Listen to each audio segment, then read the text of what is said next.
The crack of bone was a satisfying sound, a solid, final punctuation to a messy sentence. The young rogue, barely more than a pup and twice as arrogant, went down in a heap of dust and surprised grunts.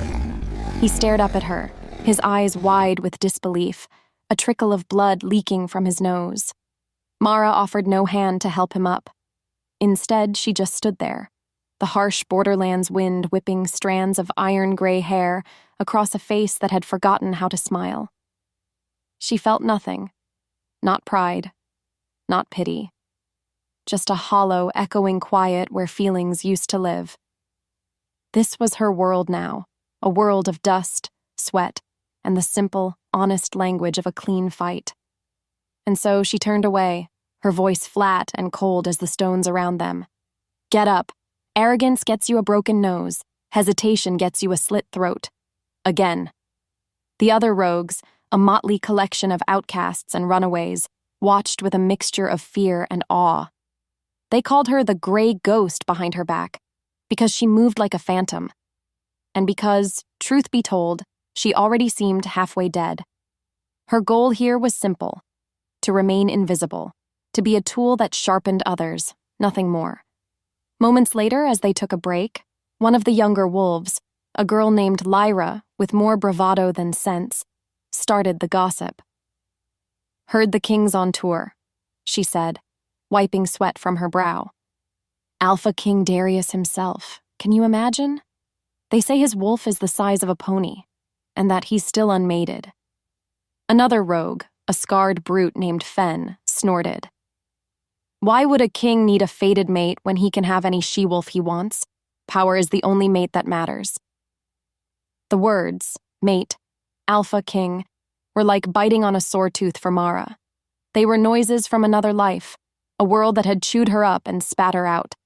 Deep down, she knew the truth. She was a relic, a warrior from a bygone era. No matter how hard she tried, she couldn't outrun the ghost of the woman she used to be. Lyra, catching Mara's cold stare, suddenly got a foolishly brave look in her eyes. Maybe it was the heat, or maybe she just wanted to prove she wasn't scared of the ghost. What about you, trainer? She asked, her voice a little too loud in the sudden quiet. Did you ever have a mate? As if the world narrowed, the air went thin and sharp in Mara's lungs.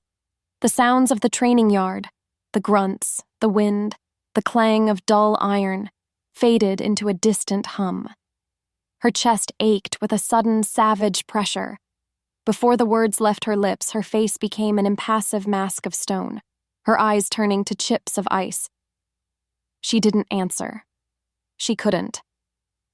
Without another word, she turned and walked away, the silence that followed her more damning than any shout, leaving the young rogue shivering in her wake. The air inside the command tent was thick with the cloying scent of honeyed wine and false loyalty. Alpha Valerius of the Stonecrest pack was a master of it, a wolf whose spine seemed to have been surgically removed to allow for deeper bowing. He was halfway through a flowery speech about the honor of the king's visit, but his eyes kept darting to the tent flap, where his perfectly preened daughter was waiting to be presented. Darius let him talk. He had learned long ago that patience was a weapon, and letting a fool exhaust himself was the most efficient form of combat. And so, my king, Valerius finished with a flourish, as a symbol of our undying fealty, I would be honored if you would meet my eldest, Ilara. Darius raised a hand, a single simple gesture, but it had the force of a physical blow. Valerius's words died in his throat. The silence stretched, thick and heavy. Your fealty is noted, Alpha Valerius, Darius said, his voice a low, calm rumble that held the barest hint of winter's chill. But my tour of the territories is a matter of state, not a search for a bride. Do not insult my purpose, or your daughter's dignity. The dismissal was absolute. The other Alpha paled, stuttered a clumsy apology, and practically crawled out of the tent. As soon as the flap fell shut, Darius let out a long, weary breath. His trusted commander, a grim-faced wolf named Kalen, stepped forward from the shadows. Another one, my king? Kalen asked, his tone dry. They breed like rabbits, Darius muttered, moving towards a large campaign table. His fingers, strong and sure, brushed aside official reports and supply manifests. Instead, he unrolled a worn, well-loved map of the Western Territories. His royal facade melted away, replaced by a raw, hungry focus that Kalen had seen 1,000 times before. In that moment, he wasn't just a king. He was a hunter. "It was here," Darius said, his finger tracing a line through a desolate, unnamed patch of forest. "5 years ago, the ambush." Kalen nodded grimly. He'd been there. He remembered the chaos, the scent of blood and poison. The moment the king had been separated from his guard, he remembered thinking they had failed. "I was down," Darius continued, his voice dropping, becoming intensely personal. "A poisoned blade in my side. Their alpha was moving in for the kill." He paused, his golden eyes distant, seeing a ghost. And then, she came. Out of nowhere. A whirlwind of silver fur and righteous fury. She didn't fight like a royal guard, Kalen. There was no protocol, no polished technique. It was all instinct, raw, brutal, and beautiful. He told the story, not just of the fight, but of the moment after, the way she had knelt beside him, her hands surprisingly gentle as she packed a strange-smelling herb into his wound. He had been fading, but he would never forget her scent. Pine, and the crackle of ozone after a lightning strike. Before his guards could reach them, she had vanished back into the woods, a phantom. "I have been searching for 5 years," Darius said, the words a quiet vow. "I have looked in every noble house, every great pack, but I was looking in the wrong place." "My king?" Kalen asked, confused. Without warning, Darius's gaze sharpened, his decision made. "We're changing our route. We're heading to the unclaimed borderlands." Kalen's brows shot up. "Sire, with respect, there is nothing there. It's a wasteland of rogues and outcasts. It holds no political value." "Perhaps," Darius interrupted, his voice resonating with a certainty that left no room for argument. "But I have a feeling what I am looking for isn't in a gilded court. What if a warrior like that, a spirit that pure, was never part of a pack to begin with?" In that moment, the king knew the truth, his wolf pressing forward, pulling him toward a scent his soul had never forgotten. A traveling merchant passed through the training grounds a few days later, his cart smelling of cheap ale and stale rumors. He was a greasy man with eyes that saw too much. As Mara bought a small whetstone from him, he squinted, his head cocked to the side. "You know," he began, his voice a conspiratorial whisper, "you got the look of a ghost I heard stories about, from the Silverwind pack. They called her the Silverwind Fury, said she could take down 3 males before they even drew their blades. Her blood went cold. She didn't know what scared her more, the name or the way he said it, like a dirty secret." "Never heard of her," Mara said, her voice a dead thing. She forced the coins into his palm, her touch so icy it made him flinch. The merchant's eyes narrowed, a flicker of recognition warring with her cold denial. "Maybe not, but the story says she vanished years ago. Disgraced," they said. "Something about her mate." Before she could move, her body moved on instinct, her hand gripping the man's wrist. It wasn't a threat, it was a promise. A cold, hard certainty that squeezed the rest of the words from his throat. Her eyes were flat, empty voids. He swallowed hard, pulling his hand back. "Right. Well, just a story." He scurried back to his cart, not even bothering to count the coins. As he left, the dust settling in his wake, Mara stood frozen, the whetstone feeling heavy and useless in her hand. Because of that encounter, the fragile piece she had scraped together felt like a lie. Her past wasn't buried. It was just sleeping. And something was coming to wake it up. That night, the dream came for her again. It was always the same. The great hall of the Silverwind pack, the scent of pine and ceremonial smoke. The faces of her pack, her family, all staring at her. some with pity, some with scorn. And him, Kale, her fated mate, standing before the Alpha and the elders, his face handsome and cruel. He wasn't shouting. It was worse. His voice was calm, reasonable, as he broke her heart in front of the whole world. And while her service as a warrior was once admirable, he was saying, his words smooth as poisoned silk, a mate must be more than a sword. She must be a future. At 35 years of age, she is past her prime, too old to breed a strong heir. Too old, too old, too old. The words echoed, each one a physical blow, shattering something deep inside her. The Alpha's sigh of regret, the whispers that erupted like a nest of snakes, the shame that burned so hot it felt like it was melting her bones. She woke with a gasp, her heart hammering against her ribs. Her face was wet with tears she hadn't realized she was crying. The air in her small, cold tent was thick and suffocating. Outside, the wind howled, and it sounded like it was screaming her name. And in the echo of his voice, deep in the pit of her soul, she felt a new kind of fear. The Alpha King was coming. The unclaimed borderlands were raw. A wound on the face of the earth smelling of dust and desperation. Darius felt the grit of it in the air, a stark contrast to the polished stone and perfumed halls of his court. His guards were tense, their hands straying to the hilts of their swords as they watched the ragged rogues train. They saw a threat, a problem to be managed. But then, Darius saw only her. She moved with a lethal economy he remembered in his bones. There was no wasted motion, no flourish for show, just a brutal, efficient grace that was more beautiful than any courtly dance. He watched her disarm a brute twice her size, her expression a blank slate of concentration. She was older now.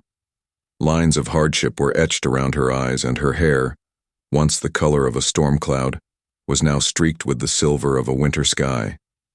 But it was her. His soul knew it. His wolf knew it. Still, he waited. He observed.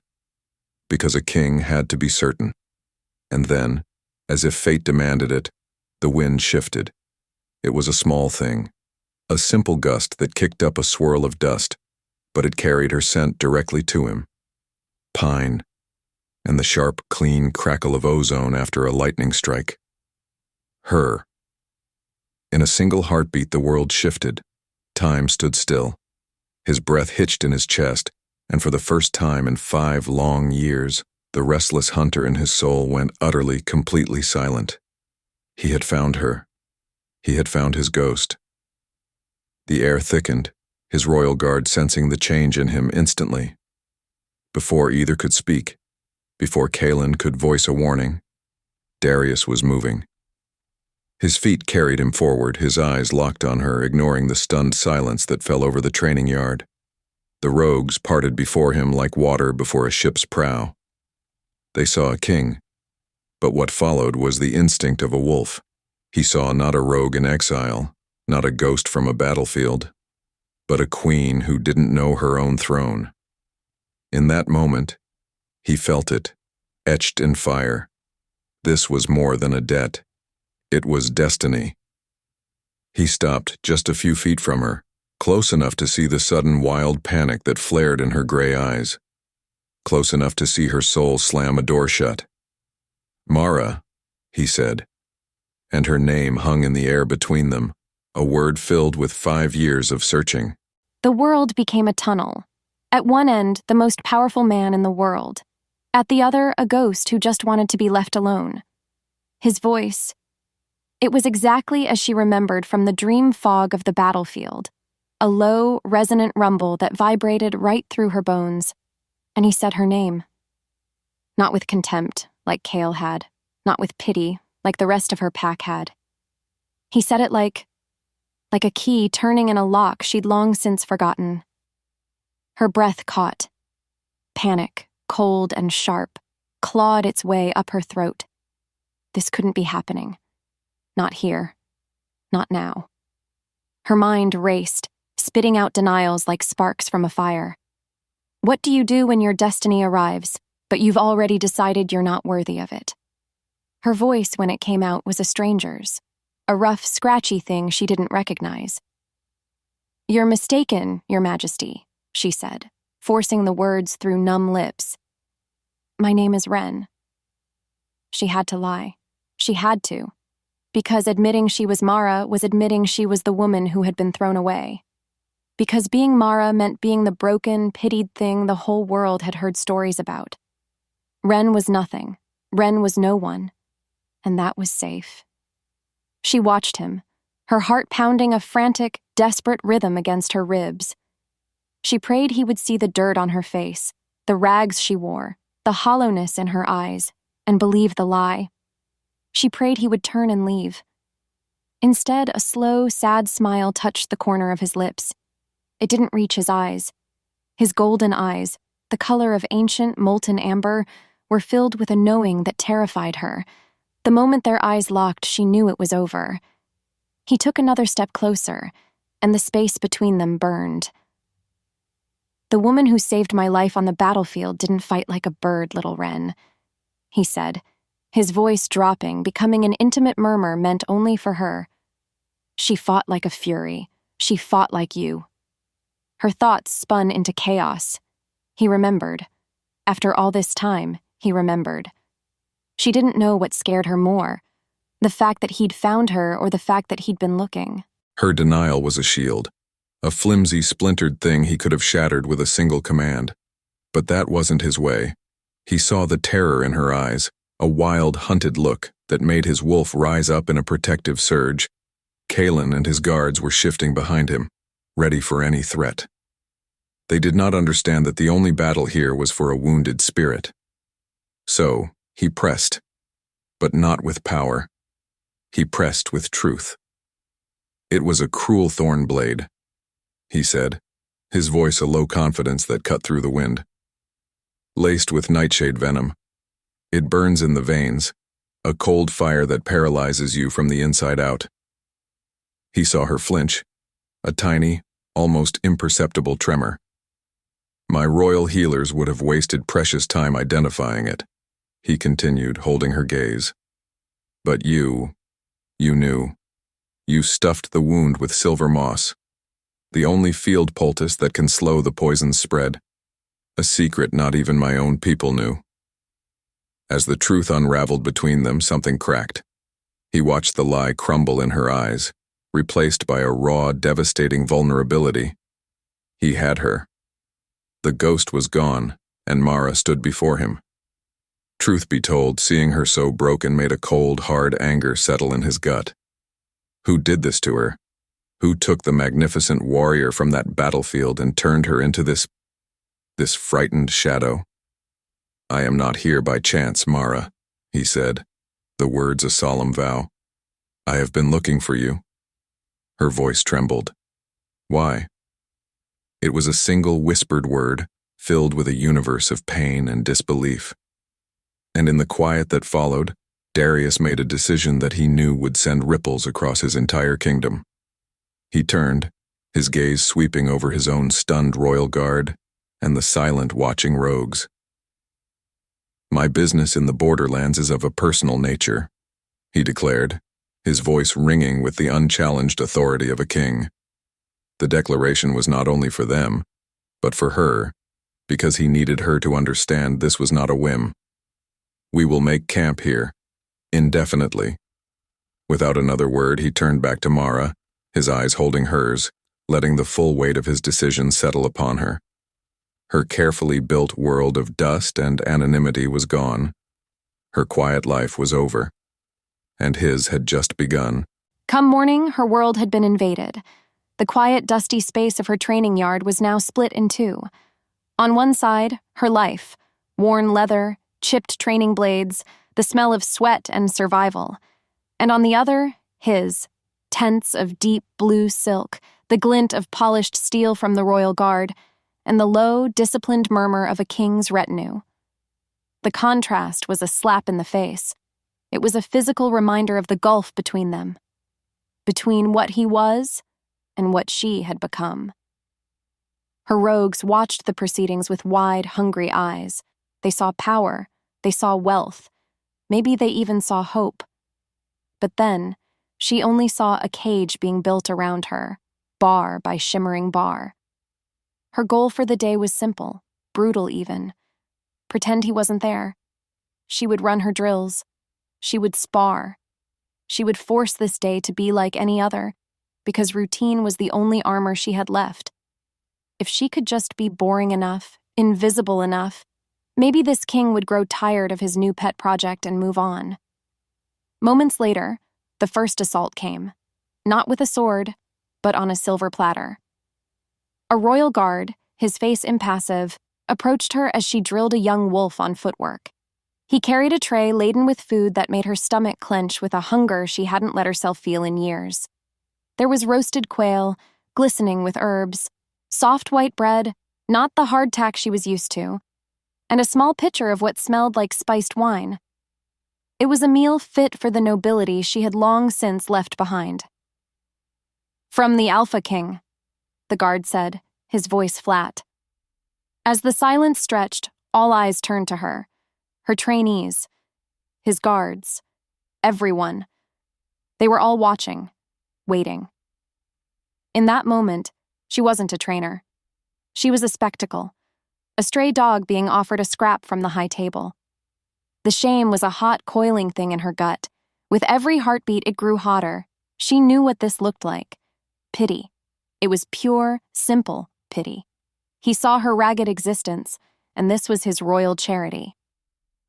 "I'm not hungry," she said, her voice sounding like grinding stones. The guard's expression didn't flicker. "The king insists." Insists. The word was a command wrapped in silk.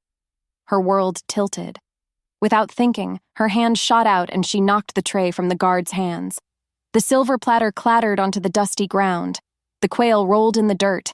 The pitcher shattered, spilling its contents into a dark, greedy stain. The silence that followed was absolute. Horrified. Her breath came in ragged bursts. Her hands were shaking. What had she done? She looked up and saw him, standing at the entrance of his command tent, watching her, and on his face. There was no anger, no royal indignation. There was something else. Something that looked dangerously like understanding. And she let it happen. The fury. It was better than the shame. Before she could move, before she could think, her feet were carrying her towards him, her jaw set like stone. She was done hiding. She was done waiting. If he wanted to see the disgraced warrior of Silverwind, then she would show him her teeth. He watched her from the shadows of his tent. The old worn map of her long-ago battle spread out before him. He wasn't looking at troop movements or supply lines. No. He was tracing the path she must have taken through the woods, trying to imagine the courage, the sheer bloody-minded will it took for one wolf to charge into a king's ambush. He was trying to reconcile that legendary warrior with the haunted woman who had just thrown his food in the dirt. As she stormed towards him, a tempest of righteous fury in her eyes, he felt not anger, but a profound, aching sorrow. Someone had taught her that kindness was a weapon. Someone had taught her that care was the same as pity. And a cold, dark rage settled in his heart for that person. She burst into his tent without ceremony, her chest heaving, her eyes blazing like gray embers. "What do you want from me?" she demanded, her voice a low, raw thing. The question was a challenge, a line drawn in the sand. He remained perfectly still, letting her anger wash over him. Because he knew it wasn't for him. It was for the one who had hurt her. "I want nothing from you, Mara." She let out a harsh, disbelieving laugh. "Don't lie to me. Kings don't do anything without a reason. Is this repayment? For the battle? Do you think you can just give me a few meals, pat me on the head like a loyal hound, and your debt is paid?" The space between them crackled with tension. He could have pulled rank. He could have reminded her who she was speaking to. Instead, he asked a simple question. "Is that what you believe you are worth? A debt to be paid?" Her breath caught, the question hitting its mark. The fury in her eyes flickered, and for a second he saw the deep, bottomless well of her pain. She shook her head, recovering. I don't care what I'm worth. I just want to be left alone. Your presence here, it's a beacon. It shines a light on things that need to stay buried. Some things aren't meant to be buried, he said softly. Some things are meant to be honored. Honored? She scoffed, the word a bitter taste in her mouth. There is no honor in what I am now. I am a ghost, a trainer of strays in a forgotten wasteland. That's all. He took a slow step towards her, his voice dropping even lower. I don't see a ghost, Mara. I see a survivor. I see a tactician who uses her mind as a weapon. I see a warrior who could teach my entire royal guard a thing or two about what a real fight looks like. Before the words left her lips, she was shaking her head again, rejecting the praise, rejecting him. Stop it, just stop. Tell me what you want, and then go. With a single glance, he saw the truth. She wasn't ready to hear about destiny. She wasn't ready to hear about fated mates. She was a wolf caught in a trap, and all she could think about was the steel on her leg. So, he gave her an answer she could understand. A warrior's answer. He looked her straight in the eye. Fine. I want to understand why a warrior of your caliber is hiding from the world. The honesty of it seemed to stun her into silence. Her mouth opened, then closed. But then, as if summoned by the rising tension, a new figure appeared at the tent flap. A royal messenger, his face grim, his armor dusted from a hard ride. He held a sealed scroll in his hand, and on the wax seal was the snarling wolf of the Silverwind pack. The seal. That snarling silver wolf, the symbol of everything she had lost, of the home that had cast her out. Her heart stopped. It just stopped beating for a solid second before it kicked back into a frantic, panicked rhythm. Her blood turned to ice water in her veins. As the silence roared, she could feel the color draining from her face. She didn't need to read the words. She knew who it was from. Kale. The name was a poison she thought she'd purged from her system. But now it was back, flooding her senses. Darius took the scroll from the messenger, his expression unreadable. His large thumb broke the seal with a soft crack that sounded as loud as a thunderclap in the sudden, tense silence. He unrolled the parchment, his amber eyes scanning the neat, arrogant script. Mara couldn't breathe. She just watched his face. She watched as his jaw tightened, as a muscle began to twitch in his cheek. She watched as his calm, patient demeanor evaporated, replaced by the cold, dangerous stillness of a predator. "What is it?" she whispered, the words barely audible. Darius didn't look at her. His eyes were still locked on the scroll. "It is from your former alpha," he said, his voice a low, chilling growl that sent a shiver down her spine. "He sends his concerns." He looked up at her then, and the fury in his eyes was so potent, so absolute, it made her take a step back. He read a line aloud. "We of the Silverwind pack are, of course, concerned for the welfare of a troubled former member of our pack, and we trust your majesty is not being unduly influenced by a rogue of questionable stability." The words hit her like a physical blow.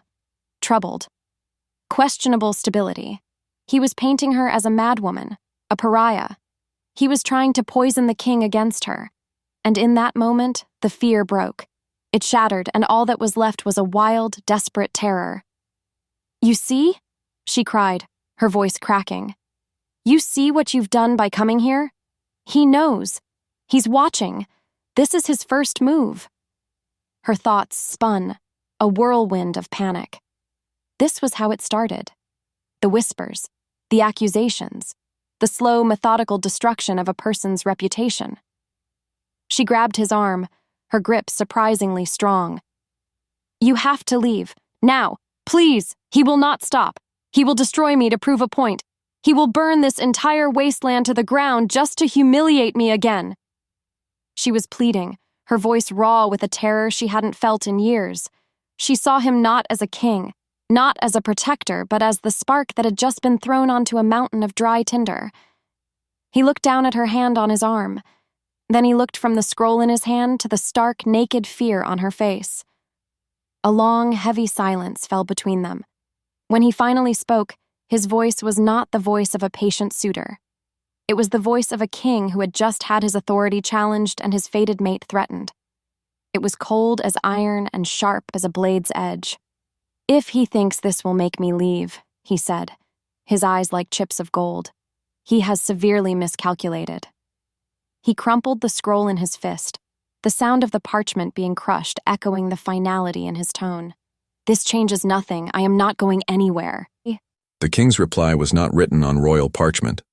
No, it was written on a simple, stiff piece of leather, the kind a common soldier would use, and the message itself was even simpler. He wrote only 10 words. "My affairs are my own. Do not test me again." He didn't sign it with his title. He didn't use his seal. He simply handed the leather scrap to his fastest rider. To make things worse for Kale, the message was deliberately informal, because a long official reply would grant the Silverwind Alpha a status he simply did not deserve. In fact, Darius knew this kind of casual dismissal would be more infuriating to a prideful wolf than any royal decree. And so, for 3 days, a tense quiet settled over the camp. A fragile peace. But then, the whispers began. Moments later, one of Mara's young trainees, a boy with sharp eyes, came to Kalen. He spoke of wolves, shadows at the edge of the tree line. They didn't approach. They didn't threaten. They just watched. With every heartbeat, the tension grew. That night, another rogue reported the same thing from the northern ridge. The next day, from the west. They were being encircled, not by an army, but by ghosts. "It's a siege of the mind," Kalen growled, his hand resting on the hilt of his sword as he stood beside Darius on a small rise overlooking the camp. "He's using psychological warfare. There are whispers of him doing this before, to a rival pack on his southern border. Drove their alpha half-mad with paranoia before he made a single move." Darius watched Mara below. He saw the way she kept glancing towards the trees, the way her shoulders were knotted with a tension that hadn't been there days before. Kyle wasn't attacking the camp. He was attacking her. He was making her feel trapped, hunted, just as she must have felt in the weeks before she fled her own pack. It was a cruel and deeply personal strategy. More importantly, it was working. Because of that, Darius knew he had to end this. He had to force a confrontation. He wouldn't allow this slow poison to seep into her spirit any further.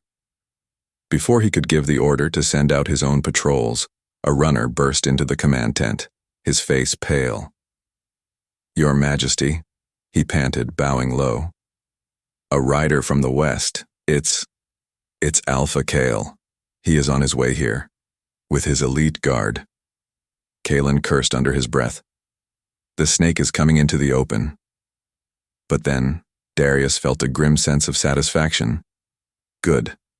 Let him come. Let him step out of the shadows and into the light. Let him face the consequences. He arrived not with a snarl, but with a smile. It was the most terrifying thing she had ever seen. Kale rode into the center of the training yard as if he owned it, his elite guard flanking him, all of them polished and perfect.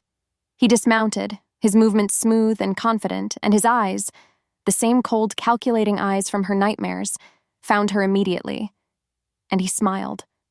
A broad, charming, utterly false smile of a politician. Her heart skipped. Her blood ran cold. This was wrong. This wasn't a challenge. This was a performance. And she was the unwilling star. Without warning, he raised his hands in a gesture of peace, his voice booming across the stunned silence. "My friends, rogues of the borderlands," he began, his tone dripping with a condescending warmth. "Please do not be alarmed. I am not here for war. I am here for family." His gaze settled on Mara, and the world seemed to narrow to the space between them.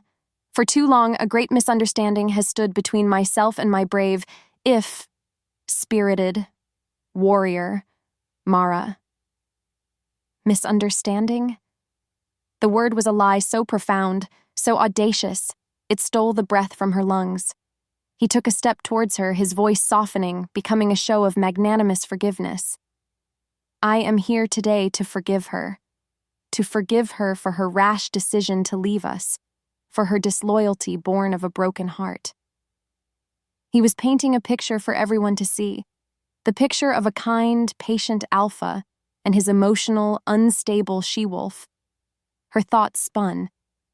He was rewriting history. He was erasing her pain and replacing it with his own noble narrative. And everyone was watching, her trainees, the king's guard, the king himself.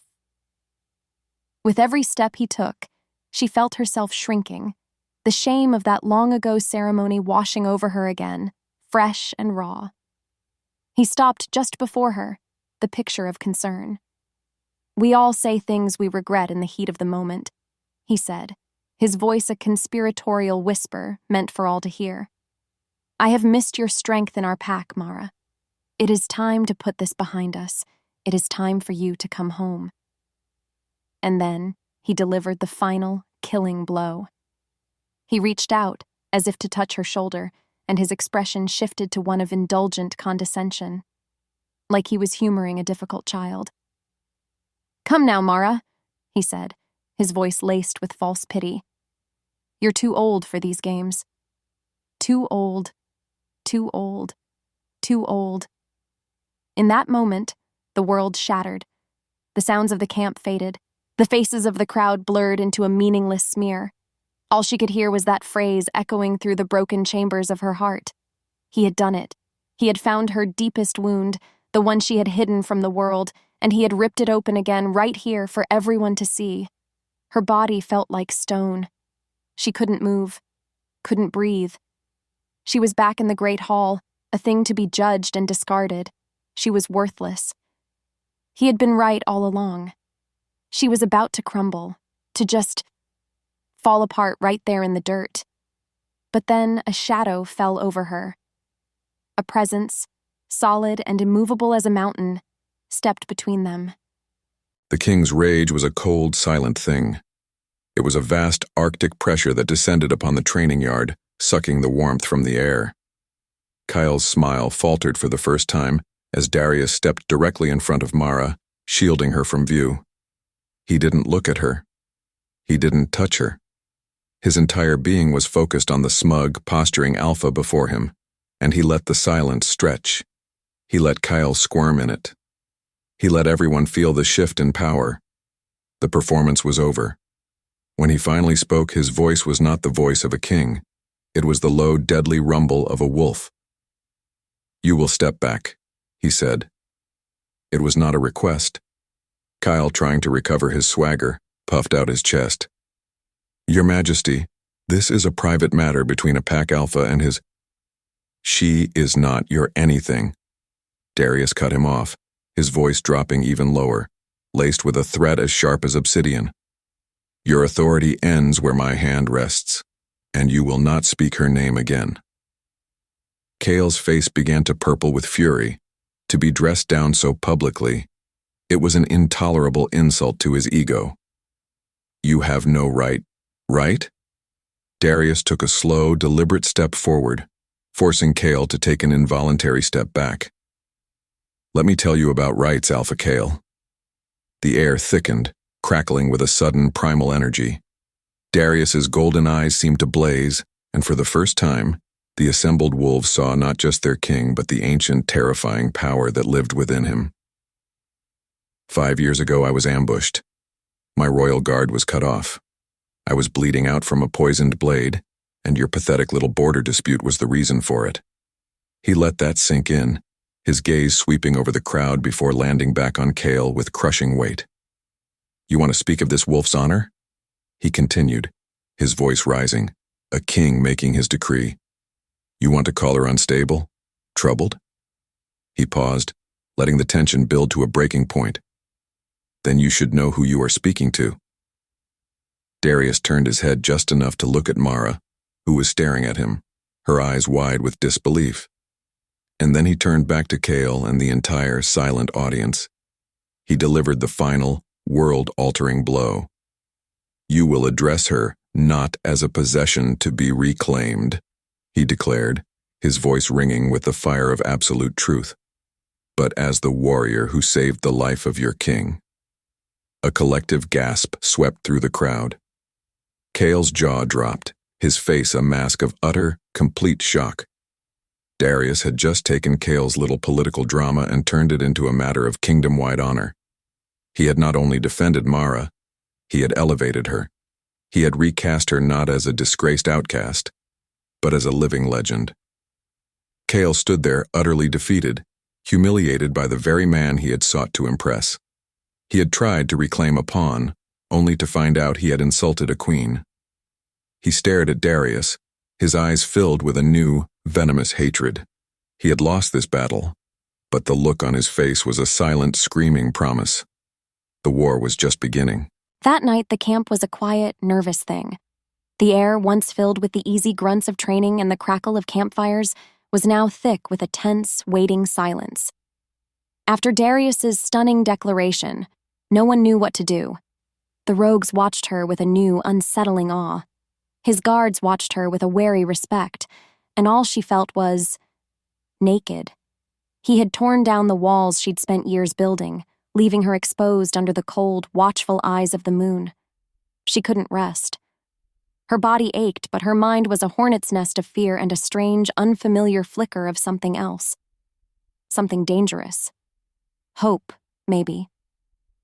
As if pulled by a string, she found herself walking to the edge of the camp, her hand unconsciously drifting to a thin silver scar on her ribs, a mark hidden beneath her worn tunic. It was an old wound, the only souvenir she had from the day she saved him, and it always ached when a storm was coming. "Does it trouble you?" His voice came from the darkness behind her, a low rumble that didn't startle her. It was as if she'd known he was there all along. She didn't turn. "It's old," she said, her voice rough.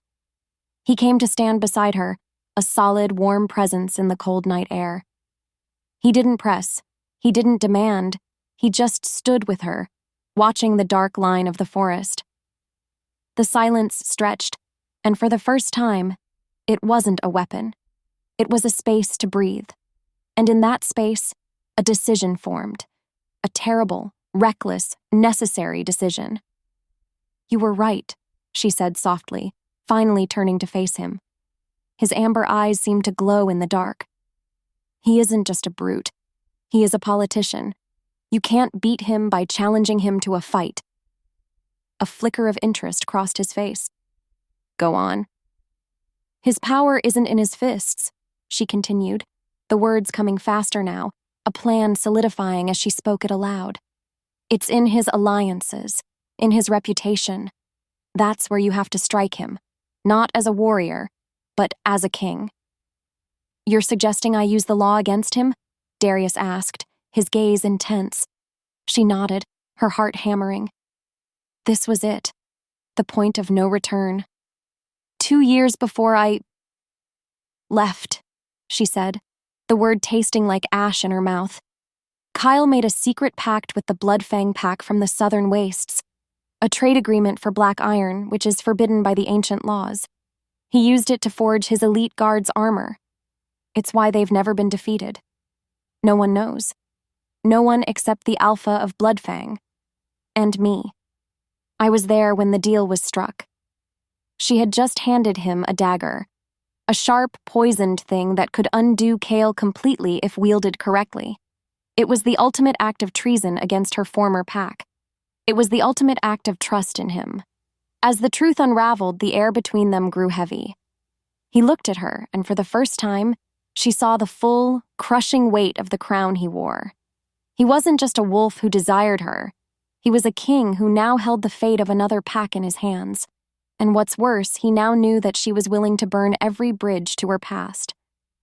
His voice was grim when he finally spoke, a quiet promise in the dark. With this, I can petition the council to review his fitness to rule. You have given me what I need. The king's justice moved like a silent, swift arrow. Before sunrise, Darius was in his command tent, Kalen at his side, drafting the formal petition to the Great Council of Alphas. He used Mara's information with surgical precision, not as a wild accusation, but as a series of pointed official inquiries. He asked for trade manifests. He asked for a formal review of the Bloodfang Alliance.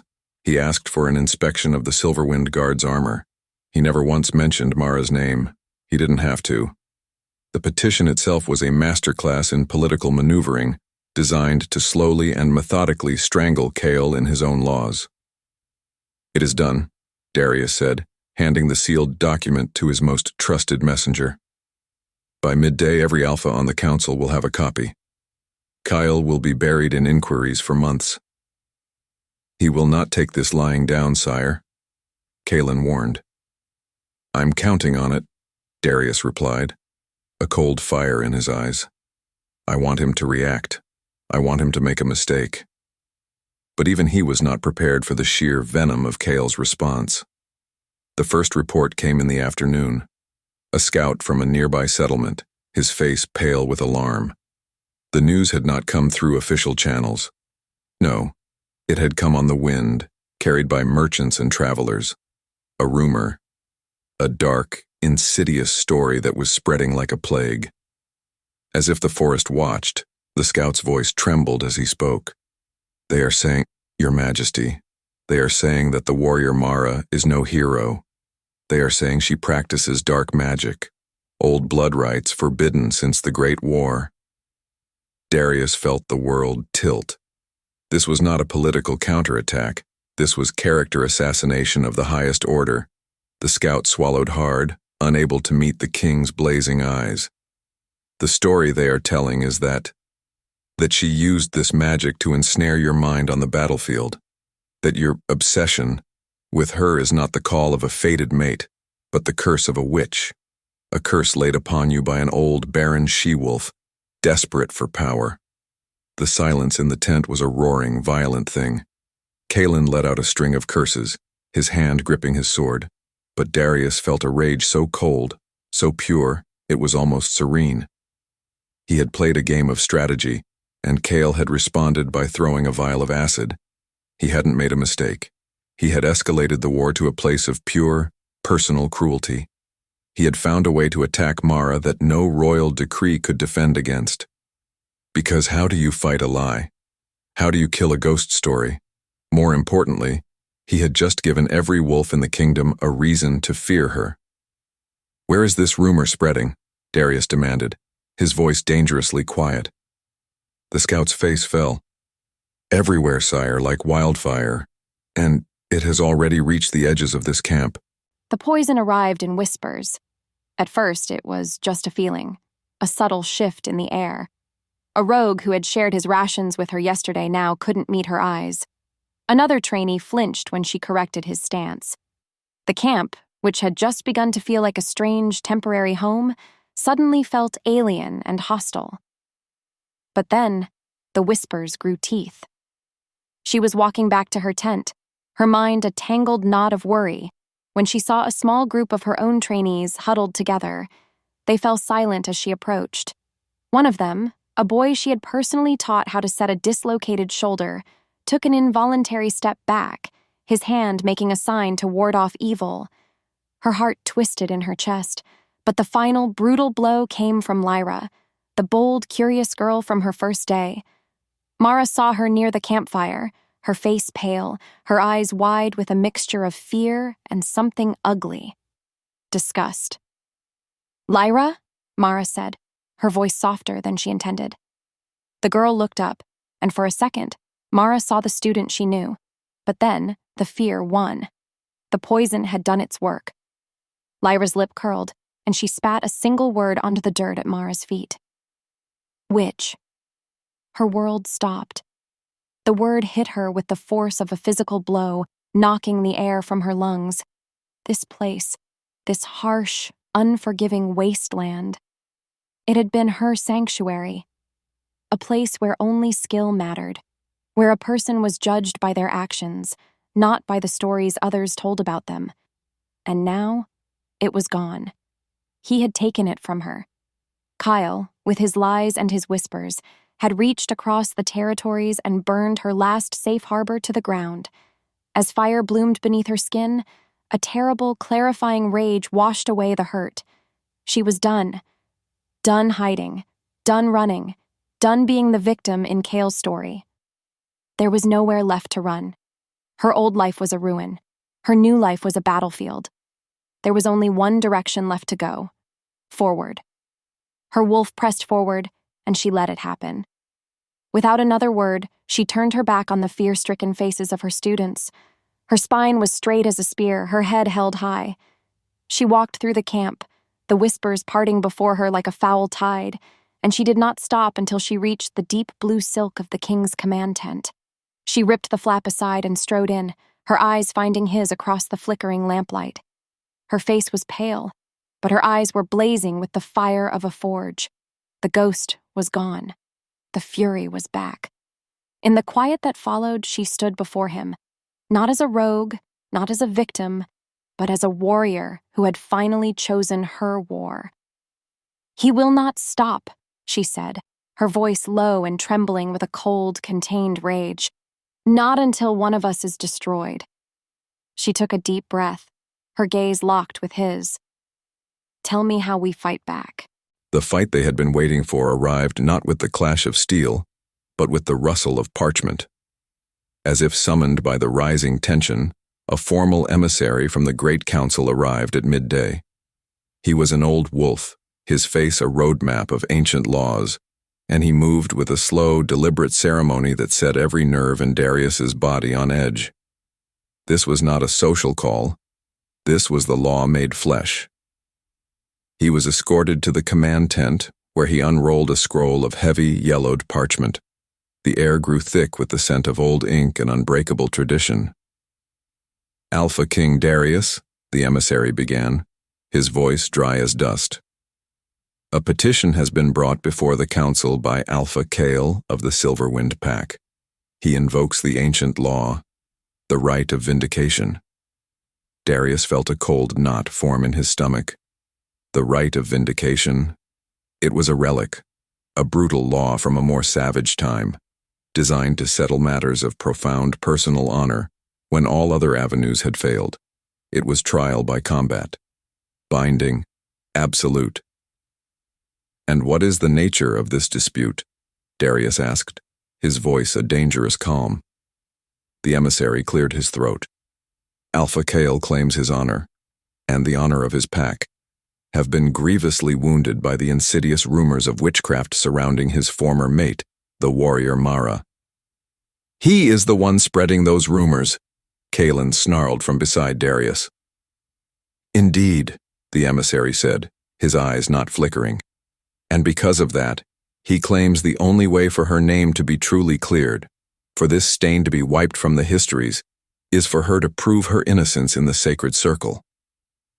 The trap was so perfect, so diabolical. It was almost beautiful. He was using the very rumors he'd created as the justification for a legal battle. But then, the true genius of the trap was revealed. Darius's jaw was set like granite. "If Kale seeks a duel to settle his honor, then let him face me." The emissary slowly shook his head. "That is not the challenge, Your Majesty. Alpha Kale does not dispute your honor. He claims this is not a matter for kings or politics. He claims this is a matter for the wolf at the center of the storm." The silence roared in Darius's ears. "He is challenging her." The words were a choked whisper. "Yes," the emissary confirmed. "He frames it as a gift, a chance for the warrior Mara to vindicate herself with her own strength, to silence the whispers forever by facing a chosen champion." The trap sprang shut. It was airtight, unbreakable. It completely bypassed Darius's authority as king, because it was framed as Mara's choice, her right, her burden. He couldn't forbid it without looking like a tyrant who was denying her a chance to clear her own name. No matter how hard he tried, he could see no way out. Kalen cursed, his face pale. "Sire, the right is absolute. If she refuses the challenge, she is declared guilty by default. By ancient law, she would..." She would be remanded to her former alpha's custody, as a shamed wolf. A low, guttural growl rose in Darius's throat, a sound that was not human, not kingly, just wolf. To be sent back to Kale, a thing of shame and property. It was a fate worse than any clean death on the battlefield. And if she accepts? Darius forced the words out. The emissary's gaze was grim. Alpha Kale has named his champion. He paused, letting the weight of the moment settle. It is Fenrir, the new pack champion of Silverwind, the one they call the Prodigy. He is said to be the strongest warrior to come out of that pack in a generation. And just like that, Darius was no longer a king. He was just a male, powerless to protect his mate from a battle she could not possibly win. The news found her in the dirt of the training yard. It came from one of her trainees, a young rogue whose face was ashen, his voice trembling as he repeated the words of the council's decree. Right of vindication. Fenrir the Prodigy. To clear her name. Her breath caught. As the echo of the words faded, a chilling, perfect clarity washed over her. She saw it all. Every move, every counter-move. It was a flawless trap, a beautiful, elegant, inescapable checkmate. If she refused, she was guilty, a witch, Kale's property by law. Her spirit would die, and her body would be forced to follow him back to the place of her deepest humiliation. If she accepted, she would face Fenrir. She had seen him fight in his youth, all brute strength and savage speed, a storm she could have weathered 5 years ago, maybe. But now she was a coastline eroded by time. She would be killed. Quickly. The rogue was still looking at her, his eyes wide with fear for her. What will you do? She didn't answer. She couldn't. Because deep down, she knew the truth. There was nothing to do. The game was already over. Without a word, she turned and walked towards the king's tent. She felt numb. The terror from before was gone, replaced by a hollow, ringing emptiness. She found him inside, pacing like a caged lion. Kalen was with him, his face grim. The moment he saw her, Darius stopped, his amber eyes blazing with a desperate, furious fire. "You will not accept," he commanded, his voice a raw, ragged thing. "Do you hear me, Mara? I forbid it. This is a mockery of justice. I will go to war with the entire council if I have to. I will burn the Silverwind pack to the ground myself. We will find another way." She looked at him, truly looked at him, and for the first time, she didn't see a king. She saw a wolf, a powerful, magnificent male, willing to tear the world apart for her.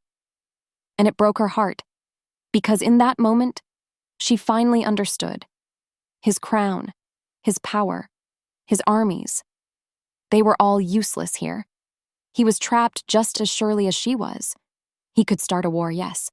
A war that would cost thousands of lives. A war that would fracture the kingdom. All for one. Broken. Old she-wolf. Her voice, when she spoke, was quiet. So quiet it cut through his rage like a shard of ice. "No!" He stopped, stunned into silence. "No," she repeated, her gaze unwavering, her heart a cold, heavy stone in her chest. She looked at the king who would start a war for her, and she saw the terrible, final truth of her situation. "Your war would kill thousands," she said, her voice trembling just once. "My death will only kill one." That night, in the suffocating quiet of her tent, she finally let herself fall apart. There were no tears. She was too empty for tears. Instead, she just sat on her cot, the worn leather grips of her old training swords resting on her knees. They felt heavy, foreign, the weapons of a woman who no longer existed. She thought of Fenrir. She could picture him now, young, strong, his muscles coiled like steel springs, a perfect, brutal killing machine in the prime of his life. And then she thought of herself. She thought of the ache in her joints on cold mornings. She thought of the silver scar on her ribs that always pulled tight. She thought of the gray in her hair. She thought of the number, 35. A number that had become her jailer. No matter how hard she tried, she couldn't escape it. The lie she had been fighting for so long. It wasn't a lie anymore. In the lonely, honest dark, it felt like the only truth left in the world. Cale was right. The thought was a surrender, a final, quiet breaking. He was right. She was too old. Her prime was a distant memory.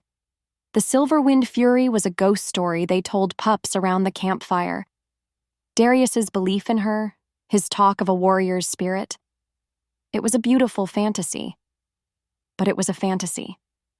He wasn't in love with her. He was in love with a memory. A ghost he'd been chasing for 5 years. And now his ghost was going to get his kingdom torn apart. She was a liability. A problem. A stray that a kind king had tried to save, only to find out she had rabies. A slow, chilling calm settled over her. The fight was gone. The fury was gone. All that was left was a single, clear, cold purpose. She would not be the cause of a war. She would not let his kingdom burn for her. Kyle wanted to humiliate her. Fine. He wanted to kill her. Fine. But she would choose the terms of her end. She would walk into that circle on her own 2 feet. She would face the champion. And she would die with what little dignity she had left. It was the only honorable move she had left on the board. Before the thought could curdle into fear, her body moved on instinct. She stood up, her movements calm and deliberate. She walked out of her tent and into the cold, indifferent light of the moon. She found the council's page, a young wolf who was half asleep by a dying fire. He blinked up at her, startled. "I have my answer for the council," she said, her voice clear and steady in the night air. "I accept the challenge." The night before the duel was a cold, dead thing. A sliver of moon offered no comfort, only a pale, skeletal light that seemed to mock the warmth of the campfires. Darius found her sitting by a dying one at the edge of the woods, alone. She wasn't sharpening her blades, she wasn't meditating, she was just staring into the fading embers, as if she could see her own end in the ashes. His royal guard had wanted to stand watch over her, but he'd forbidden it, because he knew this wasn't a vigil they could keep. His heart was a knot of cold dread in his chest. His power, his crown, his armies. They were all useless noise against the stark, silent finality of the rite. And so, he approached her with the only weapon he had left, the truth. He sat beside her on the rough-hewn log, not too close, giving her space. For a long time, neither of them spoke. The only sound was the wind whispering through the pines. Finally, he broke the silence, his voice a low, rough thing. "I never told you the whole story." She didn't look at him, but he saw her head tilt, just slightly, a flicker of curiosity in the vast emptiness of her resignation. "That day," he began, his gaze lost in the memory, "when I saw you, when you charged into that ambush, my guards thought you were another attacker. They almost fired on you."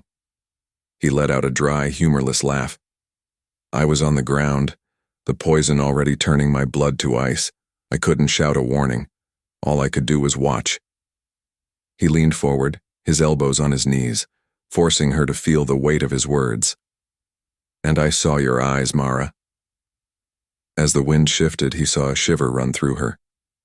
"I have seen the eyes of wolves in the heat of battle 1,000 times. There's always something in them, rage, fear, bloodlust, but your eyes—" He shook his head, still in awe after all these years. "They were calm, not peaceful, but a deep, absolute calm. The calm of a storm's eye. You weren't fighting with rage. You were moving with pure, undiluted purpose. You saw the chaos, you saw the odds, you saw a king about to die, and you simply decided it would not happen." He finally turned to look at her, his amber eyes pleading with her to understand. "That's what I saw. Not an age, not a gender, not a potential mate I was fated to find.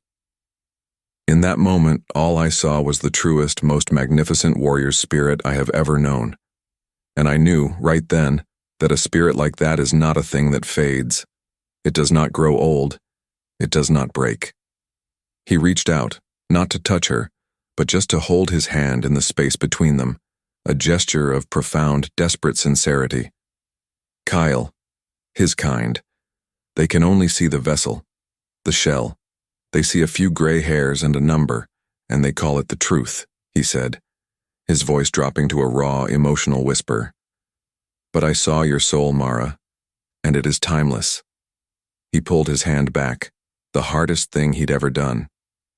That is the truth of who you are, not who he says you are, not even who you think you are right now. It is the core of you. He stood up, his heart aching. He had said all he could. The rest was up to her.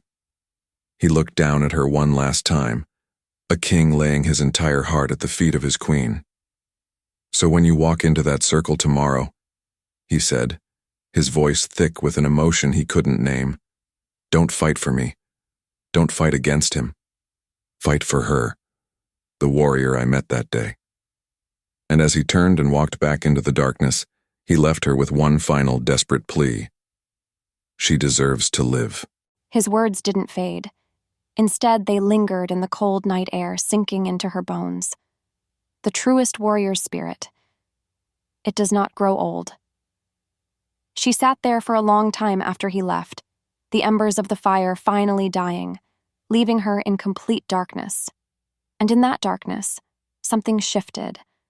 A memory surfaced, not of the fight itself, but of the moment just before.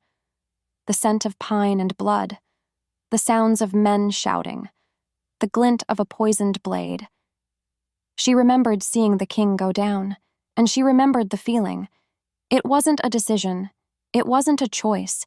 It was an instinct, a deep, primal certainty that washed over her. This is not how it ends. Her wolf had moved on its own, and it had been calm. As if pulled by a string, she stood up, but she didn't go to her tent to rest. No. She went to the dueling ground.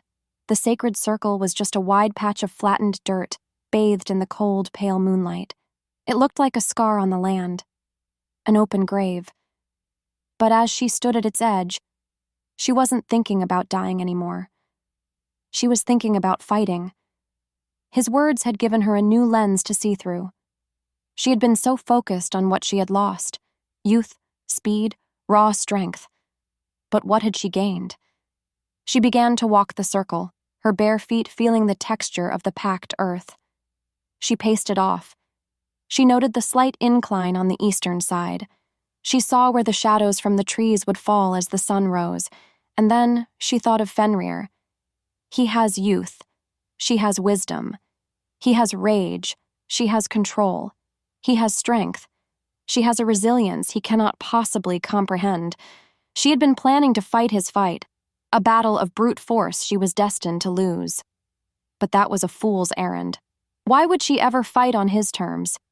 He was a sharpened spear, all forward momentum, all attack. But a spear is useless if you are not where it expects you to be. A spear can be broken if you strike it at the right point. A plan began to form, not a plan to survive, not a plan to die with dignity, a plan to win. It was a dangerous plan, a risky plan, a plan that relied on her mind, not her muscle. It relied on her patience, on her ability to endure. It relied on her being the one thing Fenrir, in all his youthful arrogance, would never expect her to be: smarter. As the first hint of dawn began to bleed across the horizon, a cold, clean determination washed through her. The ghost of the silver wind fury was gone. The resigned victim was gone. In their place stood a wolf who had remembered how to hunt. She walked back to her tent, her steps sure and steady. As she passed the king's tent, she saw his silhouette against the canvas. He was standing vigil, waiting. She didn't stop. She didn't speak. She just gave a single sharp nod into the darkness, a nod that said everything, not of fear, but of a warrior ready for battle. Come morning, the entire world seemed to be holding its breath. The great council of alphas was assembled, a semicircle of grim, powerful wolves whose faces were carved from stone and ancient law. They sat in judgment, their silence a heavy, suffocating blanket. On one side, Kale sat on a makeshift throne, a smug, confident smirk playing on his lips.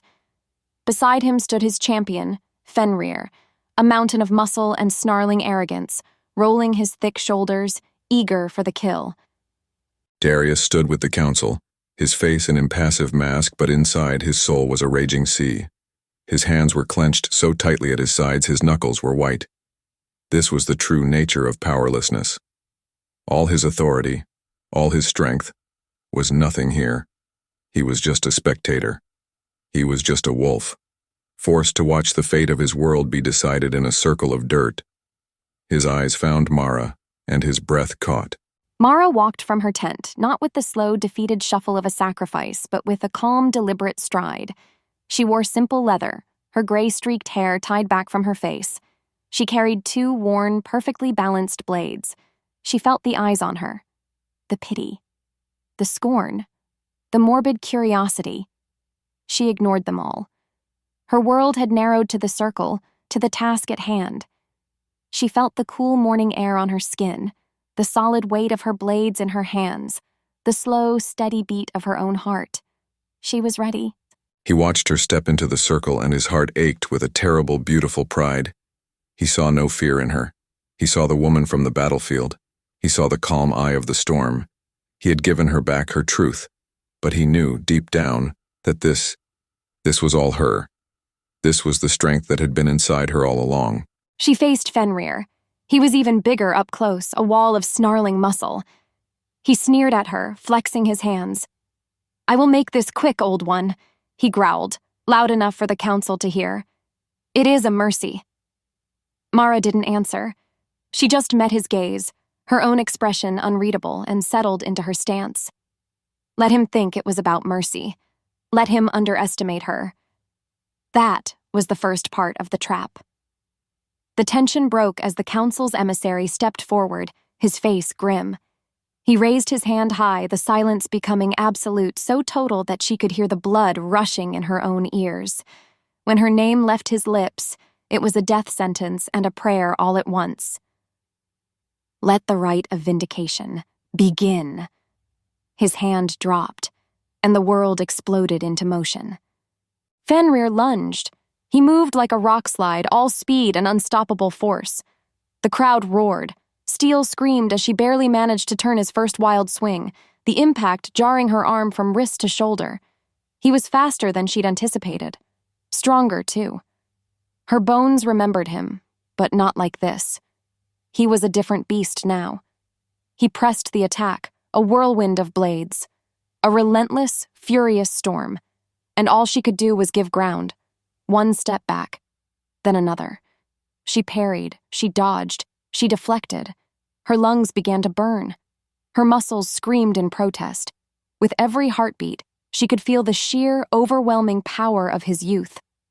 This was his fight, his pace, and she was losing. A vicious backhand swing caught her high on the ribs. The blow landed, a sunburst of pain that stole her breath. She staggered, a gasp tearing from her lips. The crowd groaned. She saw Kale lean forward on his throne, a hungry, triumphant smirk spreading across his face. He could taste her defeat. Fenrir saw it too. He grinned, his teeth white and predatory. "Tired, old one?" he taunted. "Don't worry. It will be over soon." As the silence stretched, he came at her again. But this time, he was slower. Just a fraction. His swings were wider. More arrogant. He thought he had her. He thought she was broken. Good. That was the moment she had been waiting for. She let him advance, his confidence making him sloppy. Because of that, he didn't see the shift in her stance. He didn't see the change in her eyes. He didn't see the trap. He lunged with a final, powerful thrust aimed straight for her heart, a killing blow. But then, her body moved on instinct. Instead of retreating, she moved forward, into the attack. In the span of a breath, she sidestepped, letting his blade slice through the empty air where she had been a second before. His own momentum carried him past her, his body overextended and dangerously off balance. And she was there. She didn't strike with the flat of her blade. She didn't go for a killing blow. She used the pommel of her sword, a hard, brutal strike of solid steel, and slammed it into the back of his knee. There was a wet, sickening crack.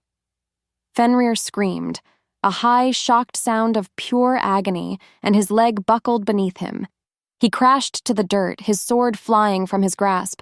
He was helpless, defeated. The entire world went silent.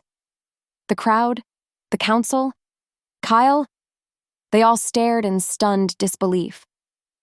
Mara stood over him, her chest heaving, her body screaming in protest, but she stood. She was bleeding, she was bruised, but she was standing. She raised her blade, its sharp point coming to rest at the hollow of Fenrir's throat. He whimpered, his eyes wide with terror. But she didn't look at him. Her gaze lifted, moving past the defeated champion, past the stunned council, and locked directly onto Kale. Her voice, when she spoke, was not a shout. It was a clear, cold, ringing thing that cut through the silence like a razor. The matter of my honor is settled. For a single heartbeat, the world remained frozen. Mara stood victorious, a queen forged in fire and pain, her judgment delivered.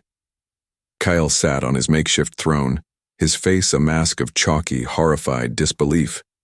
His perfect plan, his flawless trap, had been undone. Not by a king, not by an army, but by the very woman he had deemed worthless. Then, as the first stunned cheer erupted from the rogues, Darius moved. He didn't go to her. Not yet. Her victory needed its own space to breathe, to settle into the pages of history. Instead, he descended from the council's platform, his steps slow, deliberate, and heavy with the weight of the crown. He walked into the center of the arena, stopping not beside Mara but before the assembled alphas. He was no longer a spectator. He was a king, and his court was now in session. "You have borne witness to the right of vindication," he began, his voice a low, commanding rumble that silenced the rising murmur of the crowd. "You have seen a wolf's honor tested, and you have seen it proven." He turned his head, his gaze finally falling on Mara. The pride, the love, the sheer, soul-deep reverence in his eyes was a physical thing, a golden light that seemed to warm the entire arena.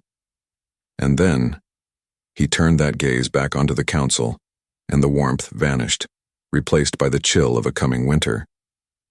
"You have also borne witness to a perversion of our most sacred laws," he continued, his voice hardening, each word a hammer blow. "You have seen a noble right twisted by personal pride. You have seen a wolf forced to bleed, to defend herself from lies whispered by the very man who broke her." His eyes found Kale, and the disgraced alpha flinched as if he'd been struck. "This will not happen again," Darius declared, his voice rising, ringing with the fire of an unbreakable oath. "This cycle of dishonor, it ends today." He strode over to Mara's side, his presence a solid wall of power and protection. He didn't touch her, but the air between them crackled, a bond made visible for all the world to see. He looked out at the sea of stunned faces, at the council, at the rogues, at his own guards, and then he raised his voice in a declaration that shattered the old world and created a new one. "This wolf is no man's possession to be disputed. She is no rogue to be pitied," he roared, his voice filled with a fierce, possessive, and utterly devoted pride. "She is my fated mate." A collective gasp swept through the crowd. But he wasn't finished. Before anyone could react, before the full weight of his words could even land, he delivered the final, world-altering stroke. "And as my first act with my queen at my side," he proclaimed, his voice echoing with the absolute power of his throne, "we will be rewriting the laws that allow such cruelty to stand. From this day forward, a rejected mate is a free wolf, protected by the king's own decree. Their worth is not a thing to be debated in a dueling circle. It is a truth to be honored." In the quiet that followed, Kyle just sat there, A broken, empty thing. He had lost everything. His champion, his reputation, his power.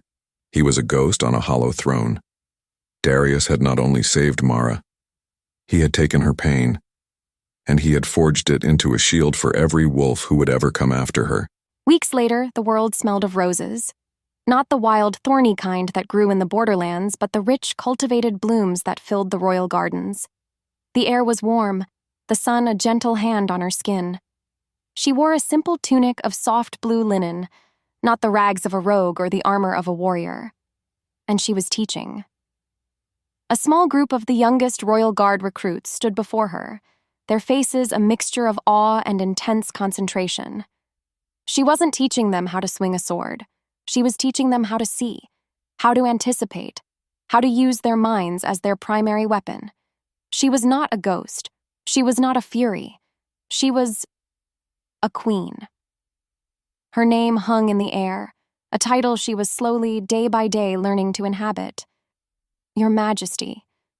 His voice. It still did something to her, a warm, pulling tide deep in her soul. She turned, a real smile touching her lips. A small, unfamiliar thing, but it was hers. Darius stood there, not in his heavy royal robes, but in a simple leather tunic that made him look more like a wolf and less like a king. He watched her for a long moment, his amber eyes filled with a soft, wondering light. "You wear it well," he said, his voice a low murmur. "What?" she asked. "The tunic?" He shook his head, a slow smile of his own spreading across his face. "Peace." As the silence stretched, he walked towards her, his presence a familiar comfort. He took her hand, his large, warm fingers lacing through hers. "Are you ready?" he asked softly. She nodded. Her heart was calm. The old fear was gone, its ashes scattered to the winds. That evening, their bonding ceremony was held not in the grand throne room, but in the quiet, ancient heart of the castle, before the assembled council. It wasn't a spectacle. It was a solemn, sacred vow. But before their hands were bound in the traditional silver cord, the council's emissary unrolled a new scroll, and he read aloud the words of the new law. The law that forbade any alpha from casting out a mate based on age or childbearing ability. The law that gave the rejected a voice, a choice, and the king's own protection. The law they had written together. The law they called Mara's Law. As the emissary's voice faded, Darius turned to her. He didn't speak. He didn't have to. With every heartbeat, she felt the truth of it, the unbreakable, undeniable pulse of their bond. Her soul answered his. He leaned in, his forehead resting against hers, and his scent, pine and ozone and the pure, clean essence of him, filled her senses. "My warrior," he whispered, his voice thick with an emotion that was 1,000 years old. "My king," she whispered back, and beneath the moonlight, in the heart of the kingdom she had accidentally saved, the broken warrior finally, truly came home.